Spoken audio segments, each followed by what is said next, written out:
Fucked and drank all night, acted all alright.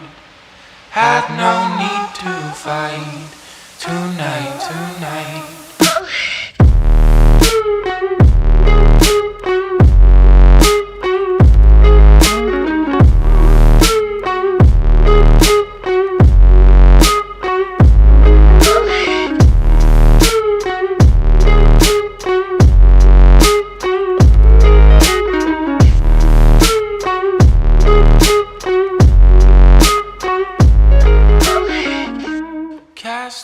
Alright guys, we're almost at 1,000 subscribers, and that to me is insane because just 3 weeks ago I was at like 300. So I just want to take this time to say thank you for checking out my channel. More important to me than the numbers of subscribers I have are the interactions and the engagement that we can have on my channel. So please leave a comment, leave some feedback, any questions. I try to answer or reply to every single comment, and I try to address these questions in future videos as well. So please do that. I've already had numerous people message me and email me through YouTube just saying thank you for the information that I put out on these videos. As much as I enjoy making these videos as a hobby, I also do this for you guys because I want you guys to be informed to make the most conscious decision, because when I was first joining the Marine Corps, I didn't really know anything. Well, I didn't know as much as I do now. So for me to be able to pass that on through these videos to you guys, that's to me is awesome. And even if you don't find these videos informational per se, as long as you get some sort of enjoyment out of watching these edits or whatever, that means a lot to me too. So let's get started. Today I'm gonna do a Q&A. I've had a lot of people drop in the comment section questions that they specifically want answered. So I'm gonna try to go through all of them and just answer them individually and address as many as I can. So let's get started. All right, someone asked, once you join the reserves, can they switch you to active duty anytime? Technically, no. When you join the reserves component of any branch, so Army, Navy, Air Force, Marine Corps, you are attached, or you fall under that reserves component, because every single branch has two components, your active duty component and the reserves component. And once you sign that contract, you are technically attached to that reserves component. The only way they can switch to active duty is if you get a conditional release from your commanding unit or whatever, a unit you're attached to, and you sign a new active duty contract with the active duty component. But if you're asking if you can get activated, yes, they can activate you in the reserves. That's what reservists are for. They're always on standby in case war breaks out or they need those additional reservists to augment the active duty branch. And the way that would happen is they would either activate you through ADOS, what's called, I think, Active Duty Operational Support, or they just straight out activate you and you are either deployed or you are attached to an active duty unit, or your entire reserves unit gets activated. But let me say that during peacetime, this is highly unlikely, and obviously this is nearly impossible to predict because of the nature of politics and war, but just know that it is a possibility. But technically, no. Once you're a reservist, you cannot be switched over to active duty unless you get that conditional release and you get a new active duty contract. Someone asked, if I want to become an officer, will joining the reserves help? My answer is yes and no. There are many programs in the Marine Corps where you can go enlisted to officer, especially in the reserves program. There's PLC, straight up OCS, I forget off the top of my head, but there are a lot of programs. But joining as a reservist, enlisted reservist, it's only gonna help you in the fashion where you're more familiar with the culture and the traditions and the rank systems and just pretty much basic Marine Corps knowledge. When you go apply, because everyone needs to apply to become an officer, you are still gonna be competing with civilian applicants. So everyone's gonna be measured on the same criteria: your PFT score, CFT score, your test scores, your ASVAB scores, and whatever else, and your GPA. Being a Marine is not just gonna give you that automatic advantage. When you go to OCS, of course it's gonna help because you're already gonna be knowledgeable in the Marine Corps about Marine Corps stuff. But technically, when you go to apply to become an officer, you still have to go through your OSO, your officer, I forget what it stands for, but every school, every college has an OSO, I believe, and you have to go through that person to be commissioned as an officer in the Marines. All right, next question. Someone asked, how did you maintain your muscle in boot camp? All right, guys, so I went into boot camp 170 pounds, and I graduated boot camp at 170 pounds.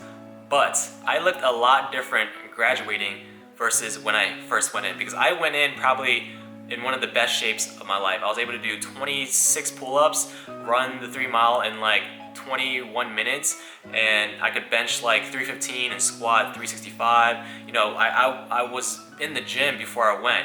And when you're in boot camp, it depends. Like the physical training of boot camp is not necessarily difficult. It's not gonna, you know, get you jacked and make you gain a lot of muscle. It's all endurance based, and the mental fortitude or the mental aspect of it is a lot more prominent in these workouts than it is actually developing, you know, muscle mass and strength. So some people are gonna go in and maybe lose some fat and gain some muscle tone or whatever, but other people who go in built or necessarily or relatively like in shape, they're probably gonna lose muscle. It's boot camp is like really an equalizer, I would say, in like getting people in shape. Obviously, like for me, I was in really good shape going into boot camp, and when I left boot camp, I lost all my muscle and stayed around the same like cardiovascular endurance, but I lost a lot of strength simply because the workouts weren't designed to get you bodybuilder or powerlifter fit. The only way that I was able to retain a little bit of my muscle mass is during your free time. So it's not really free time, but every night during boot camp, you have 1 hour of free time, and on the quarter deck, I know my platoon had like a couple dumbbells and a pull-up bar, and I would just crank those out as much as I could, as often as I could if I wasn't preparing for like the next day. And yeah, just know that it's nearly impossible to maintain your muscle mass if you go in like really muscular in boot camp. All right, someone asked, what is the tattoo regulation in the Marines? If you guys already talked to a recruiter, he probably asked you if you have any tattoos, and that's because the Marine Corps especially is very uptight with tattoos for I know the reason, but some people think it's stupid. Pretty much, if you are wearing PT uniform, so you know, skivvy shirt and PT shorts, if you have any tattoo that is visible that can't be covered with your hand, with one hand, it's out of regulation. And people are going to complain because, you know, it sounds stupid, but the reason behind that is because in the Marines, we want to be as professional as possible. I know like the culture is changing and society is still perceiving tattoos as like unprofessional, but you have to keep in mind, we as Marines have the sole duty of, you know, protecting embassies all around the world as Marine security guards, right? And it's kind of like, I guess the best way I can explain it is that as Marines, we are ambassadors of not just the United States of America, but also the Marine Corps. So I guess our higher ups or officials or generals, whatever, they don't want us to be perceived as these like unruly, you know, crazy people with tattoos all over our bodies, even though that doesn't indicate it. It's just like a stigma, and I know for a lot of people it's stupid, but I can kind of see both perspectives. And yeah, so the tattoo regulation in the Marine Corps, I'm not completely knowledgeable in it, but basically if you're wearing PT gear, it can't be visible, and if it is, you have to be able to cover it with one hand. And for you guys who are joining, if you have like sleeves, that means you can't join. You're disqualified automatically. So just be aware of that. I know it sounds stupid, but it is what it is. Someone asked, how strong is the Brotherhood in the reserves? In my experience, it is extremely strong. And I honestly am speaking from, you know, things that I can relate to in my life.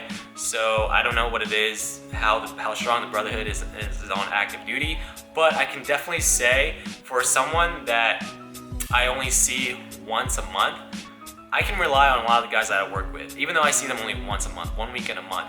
And, you know, I don't know where else in the world you can just see someone once a month and rely on them as much as, you know, I feel like I can rely on my fellow Marine reservists that I drill with on the weekends. All right, so someone asked, how tall are you and how much do you weigh? I am 5'10" and 170 pounds, give or take.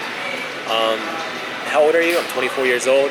What is your MOS? 3043, Supply Administration and Operations, and I absolutely love my MOS. Do you live in Maryland? Yes, I live in downtown Silver Spring. Goals.